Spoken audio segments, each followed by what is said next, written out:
शांताकारं भुजगशयनं पद्मनाभं सुरेशं विश्वाधारं गगनसदृशं मेघवर्णं शुभंगं लक्ष्मीकान्तं कमलनयनं योगिभिर्ध्यानगम्यं वंदे विष्णु भवभयहरं सर्वलोकैकनाथं। बोलो लक्ष्मीनारायण देवनी, श्री हरिकृष्ण महाराजनी। सर्वावतारी इष्टदेव भगवान श्री स्वामीनारायण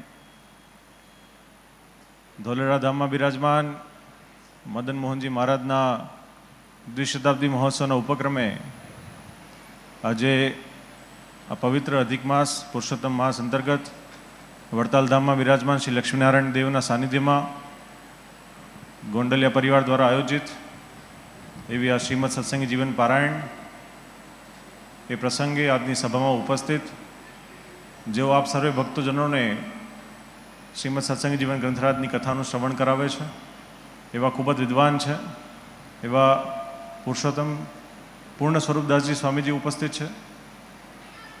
તેમાં સભામાં ઉપસ્થિત જેઓ નિત્ય આજ સભા મંડપમાં ઉપસ્થિત રહીને સર્વે ભક્તજનોને કથાનું શ્રવણ કરાવે છે એવા બ્રહ્મ સ્વરૂપદાસજી સ્વામી ઉપસ્થિત છે।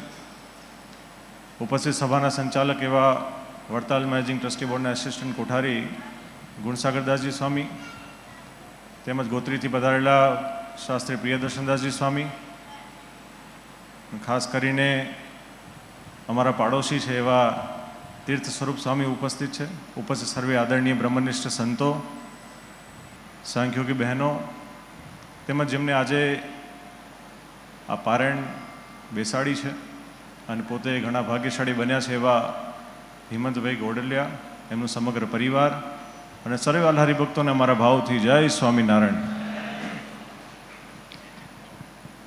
શ્રીજી મહારાજની આપણે બધાની ઉપર ઘણી કરુણા રહી છે કે એમને આ દિવ્ય સંપ્રદાયની આપણને સ્થાપના કરીને આપી છે।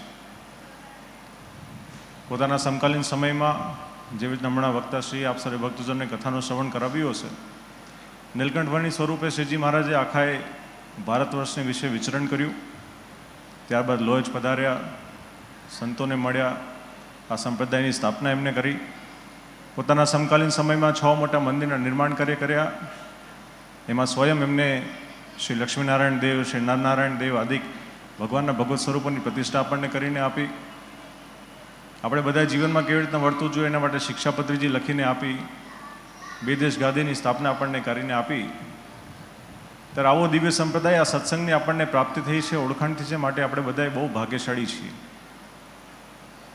આવો સંપ્રદાય, આ સત્સંગ આપણને પ્રાપ્ત થયો હોય તો આપણે તો ફક્ત જે ભગવાને આપણને આજ્ઞાઓ આપેલી છે એને પાળવાની જરૂર છે।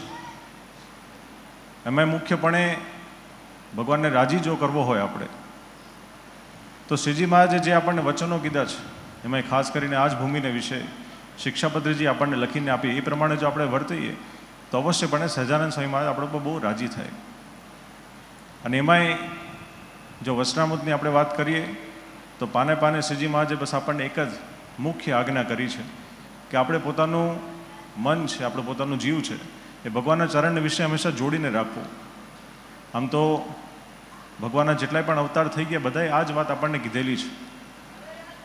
શ્રીજી મહારાજે વચનામૃત ગરડા અંતેનું 7મા વચનામૃતમાં આપણને વાત કરી કે આપણું પોતાનું મન ભગવાનના ચરણને વિશે કેવી રીતના જોડીને રાખવું। તો જેવી રીતના વજ્રની પૃથ્વી હોય એમાં વજ્રની ખીલ્લી ચોળી હોય તે કોઈ દિવસ ઉખડે નહીં, એ જ પ્રમાણે આપણે આપણું મન ભગવાનના ચરણને વિશે હંમેશા જોડીને રાખવું તો આપણું કલ્યાણ થાય છે। એ જ પ્રમાણે ત્રેતાયુગમાં મર્યાદા પુરુષોત્તમ રામચંદ્રજી ભગવાને પણ વાત કરી છે, રામાયણમાં પણ આનો ઉલ્લેખ છે। રામ ભગવાન કહે છે કે સકૃદેવ પ્રપન્નાય તવાસ્મેતિ યાચતે અભયમ સર્વભૂતેભ્યો દદામી એતદ્ભૃતમ મમ, કે જે કોઈ ભક્તો અમારા શરણને વિશે આવે છે અને એવું કહે છે હે ભગવાન આજથી હું તમારો છું, તેને હું અભય વચન આપું છું, એના બધા પાપોથી હું રક્ષા કરીશ અને મોક્ષ આપીશ। તે જ પ્રમાણે ભગવાન કૃષ્ણએ ગીતામાં આપણને લખીને આપ્યું છે કે સર્વધર્માન પરિત્યજ્ય મામેકમ શરણમ વ્રજ અહમ ત્વામ સર્વ પાપેભ્યો મોક્ષમિષ્યામિ મા શુચિ, કે બધી વસ્તુનો ત્યાગ કરીને જે મારે શરણે આવે છે એને હું મોક્ષ આપું છું અને બધા પાપો હું દૂર કરું છું। ત્યારે આવા ભગવાન આપણને પ્રાપ્ત થયા, વાલા ભક્તો આપણે બહુ ભાગ્યશાળી છીએ। આ ભરતખંડની વિશે આપણને જન્મ પ્રાપ્ત થયો, મનુષ્ય જન્મ પ્રાપ્ત થયો, આ જીવને એટલી ભગવાને સમજણ આપી છે કે ભગવાન કોણ છે, અને એમાંય વિશેષ કરીને આપણે એટલે ભાગ્યશાળી છે કે જે ભગવાન અક્ષરધામને વિશે વિરાજમાન છે, જે પૂર્ણ પુરુષોત્તમ નારાયણ ભગવાન છે, એમને જે સંપ્રદાયની સ્થાપના કરી એ જ મૂળ સંપ્રદાયના આપણે અનુયાયીઓ છે, માટે આપણે બહુ ભાગ્યશાળી છીએ. આનો મહિમા, આનો ગર્વ આપણને હંમેશા હોવું જોઈએ. આજે ખાસ કરીને આ પુરુષોત્તમ માસ ચાલી રહ્યો છે. આપ સૌ ભક્તોજનો બહુ ભાગ્યશાળી છો.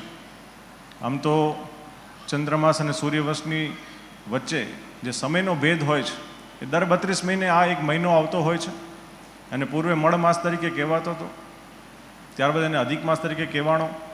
પણ આ મહિનામાં કોઈ પણ શુભ કાર્ય ન થાય, આ મહિનામાં લગ્ન અધિક ન થાય, ત્યારે આ મહિનાને એટલું મહત્ત્વ આપ્યું નહીં. ત્યારે જ્યારે આ મહિનો ભગવાન પુરુષોત્તમ નારાયણ પાસે ગયા, એમને જ્યારે ભગવાને એમની દુવિધા બતાવી, ત્યારે ભગવાન નારાયણ એમને કીધું કે આજથી તમારો માસ એ મારા નામથી ઓળખાશે.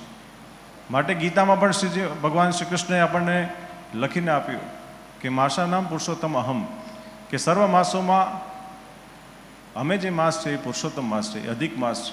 આ માસમાં આપણે નાનામાં નાની ભગવાનની ભજન કરીએ, ભગવાનની ભક્તિ કરીએ, શ્રદ્ધાથી કરીએ, કથાનું શ્રવણ કરીએ, તો બીજા બધા માસમાં કદાચ આપણે 100 માળા કરીએ, પણ આ માસમાં આપણે 1 માળા કરીએ ને તો આપણને સમાન ફળની પ્રાપ્તિ થાય છે.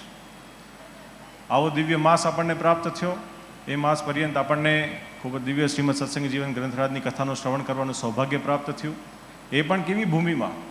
તો વડતાલ જેવી પવિત્ર ભૂમિમાં, જ્યાં આગળ મા લક્ષ્મીજીએ અનેક વર્ષો સુધી તપ કરેલું છે, જે સ્થાનને વિશે શ્રીજી મહારાજે સ્વયં આ મંદિરનું નિર્માણ કાર્ય કર્યું છે. આ મંદિરના નિર્માણમાં શ્રીજી મહારાજે સ્વયં પોતાના મસ્તકને વિશે ઈંટ લાવીને આના પાયામાં મૂકેલી છે.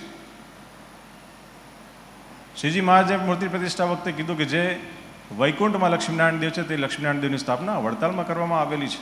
અને વાલા ભક્તો, આપણે સહજાનંદ સ્વામી મહારાજના અનુયાયીઓ છીએ, આ મૂળ સંપ્રદાયના હરિભક્તો છે. આખા વિશ્વમાં જો કોઈ સ્થાનને વિશે શ્રીજી મહારાજે પોતાનું એકમાત્ર સ્વરૂપ પધરાવીને આપ્યું હોય તો વડતાલમાં શ્રી હરિકૃષ્ણ મહારાજ આપણને પધરાવીને આપ્યું છે. ત્યારે એવી પવિત્ર ભૂમિમાં આપણે ઉપસ્થિત છે, જ્યાં આગળ શ્રીજી મહારાજે આજ્ઞા, ઉપાસના અને પરંપરા આ ત્રણેયનું પ્રવર્તન કરેલું છે. એવા સ્થાનને વિશે આપણે બેસીને આ કથાનું શ્રવણ કરીએ છીએ, માટે આપણે બધા બહુ ભાગ્યશાળી છીએ. બસ આજના દિવસે અમારી નિજ મંદિરમાં બિરાજમાન શ્રી લક્ષ્મીનારાયણ દેવ શ્રી હરિકૃષ્ણ મહારાજના ચરણોમાં પ્રાર્થના છે કે જેમને આ કથાનું આયોજન કરેલું છે, એવા ગોંડલિયા પરિવારની ઉપર ભગવાનની વિશેષ કૃપા કાયમ વરસતી રહે. અને એમાંય જેઓ વક્તાશ્રી છે હમણાં અહીંયા બિરાજમાન છે, અમે એમની સાથે આફ્રિકામાં જેમણે સ્વામીએ વાત કરી રહ્યા હતા જોડે, પૂર્વે પણ અમને એમનો અનુભવ રહેલો છે. એમને ફક્ત કેવી રીતના સત્સંગીઓને ભગવાન સ્વામિનારાયણનો મહિમા સમજાય એમાં જ એમની રુચિ છે. અમે આજે યાદ કરીશું 4-5 વર્ષ પૂર્વે જ્યારે એમની ગોધરામાં એક નાનકડી એવી સભા હતી, ત્યારે અમારે એમાં જવાનું થયું હતું. ત્યારે સ્વાભાવિક છે, નાની સભાઓમાં આપણને આવી સંગીતની ટીમ હોય, આ બધું મળે નહીં, એટલું ઇઝી નથી. પણ એવા સમયમાં સ્વામી પોતે પ્રી રેકોર્ડેડ સંગીત લઈને ચાલતા હોય છે કે સીધું સંગીત ચાલુ કરે અને પોતે કીર્તન જાતે ગાય છે. એવા સંતો આપણી પાસે ઉપસ્થિત છે, માટે આપણે બહુ ભાગ્યશાળી છીએ. ત્યારે એવા સંતોના મુખેથી આપ સર્વે ભક્તજનો શ્રીમદ ગ્રંથરાજ સત્સંગી જીવનની કથાનું શ્રવણ કર્યું. આપ સર્વે ભક્તજનો બહુ ભાગ્યશાળી છો. પરમ પૂજ્ય આચાર્ય મહારાજની આજ્ઞાથી આજે અહીંયા જ્યારે આવવાનું અમારું થયું છે, ત્યારે એમની પણ ઘણા આશીર્વાદ આ પરિવારની ઉપર, આ સત્સંગ સમાધિ ઉપર રહેલા છે. બસ આજના દિવસે ભગવાનના ચરણોમાં એ જ પ્રાર્થના, જે ભક્તજનો અહીંયા પધાર્યા છે, કથાનું શ્રવણ કર્યું છે, નિજ મંદિરમાં શ્રી લક્ષ્મીનારાયણ દેવ શ્રી હરિકૃષ્ણ મહારાજના દર્શન કર્યા છે, એ તમામની ઉપર ભગવાનની વિશેષ કૃપા દ્રષ્ટિ કાયમ વરસતી રહે. આપ સર્વે ભક્તજનોનું ખૂબ જ મંગળ વિસ્તારે, એ જ પ્રાર્થના સાથે અમારા ભાવથી જય સ્વામિનારાયણ.